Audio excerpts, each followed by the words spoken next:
প্রিয় দর্শক, আসসালামু আলাইকুম। আজকে আমার ভিডিওটি যে যেখান থেকে দেখছেন আশা করি সবাই অনেক ভালো আছেন, সুস্থ আছেন। আলহামদুলিল্লাহ আমি অনেক ভালো আছি। তো আজকে আমার রেসিপি হচ্ছে রামেন। এটা কোরিয়ান, চাইনিজ, জাপানিজের প্রিয় একটা খাবার, বলতে পারেন যে একটা ন্যাশনাল খাবার। তো আমরাও এই জিনিসটা খেতে পারি, আমাদের হাতের কাছে সব কিছুই থাকে, আমাদের ঘরেও থাকে সব কিছুই। তাহলে আর দেরি কেন, আমরা আজকে আমাদের এই রামেনটা বানিয়ে ফেলি। চলুন কী কী লাগছে।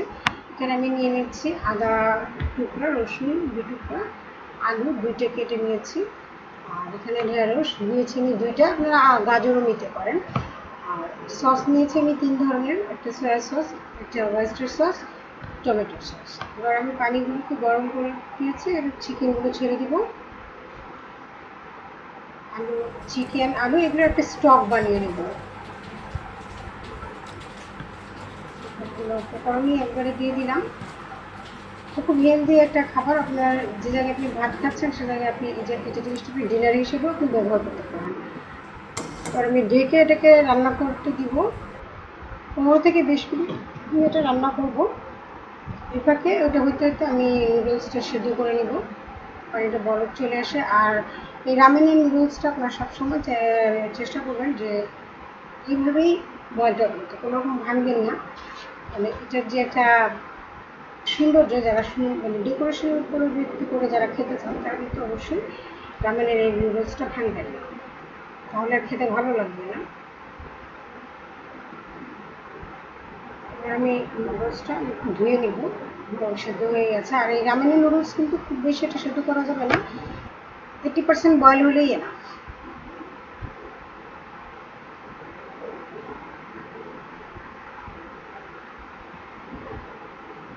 ঠান্ডা পানি দিয়ে ধুয়ে নিলাম যাতে এটা ওভারকুক না হয়।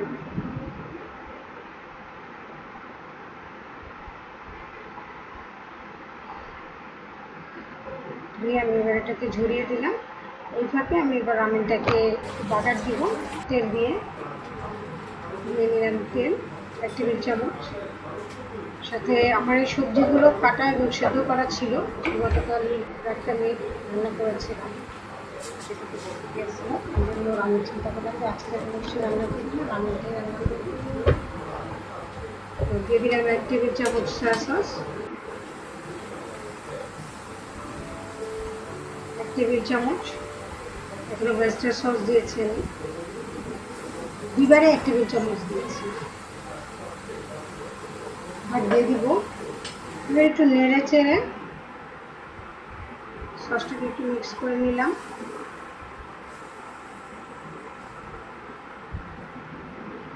আমি এখানে লবণটা সবার পরে ইউজ করি। আর দিয়ে দিলাম 1 টেবিল চামচ টমেটো কেচাপ সস,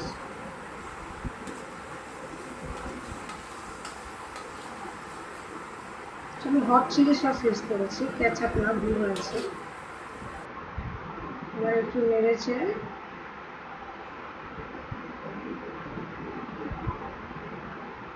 এখানে আমি বয়েল করা সবজিগুলো ফেলে দেবো নিয়ে নিয়েছি, আপনারা কাঁচাটাও দিতে পারেন। কাঁচাটা দিলে আপনার স্টকের সাথে দিয়ে দেবেন। দিয়ে দিলাম 1 চা চামচ টেস্টিং সল্ট, 1 চা চামচ চিনি। আর টেস্টিং সল্ট যখনই ব্যবহার করবেন তখন আপনারা অবশ্যই চিনিটা ব্যবহার করবেন। দিয়ে দিলাম লবণ, আমি এখানে 1 চামচ ইউজ করেছি, আপনারা পরিমাণ মতো দেবেন। আর লবণটা কম দেওয়ার কারণ হচ্ছে যে এখানে সয়া সস দিয়েছি, ওয়েস্টার সস দিয়েছি, কিন্তু অলরেডি লবণ এমনিতেই থাকে। এবার আমি স্টক থেকে আবার সমস্ত জিনিসগুলো মুছিয়ে নিয়ে এটার মধ্যে দিয়ে দিব, একটু ভেজে।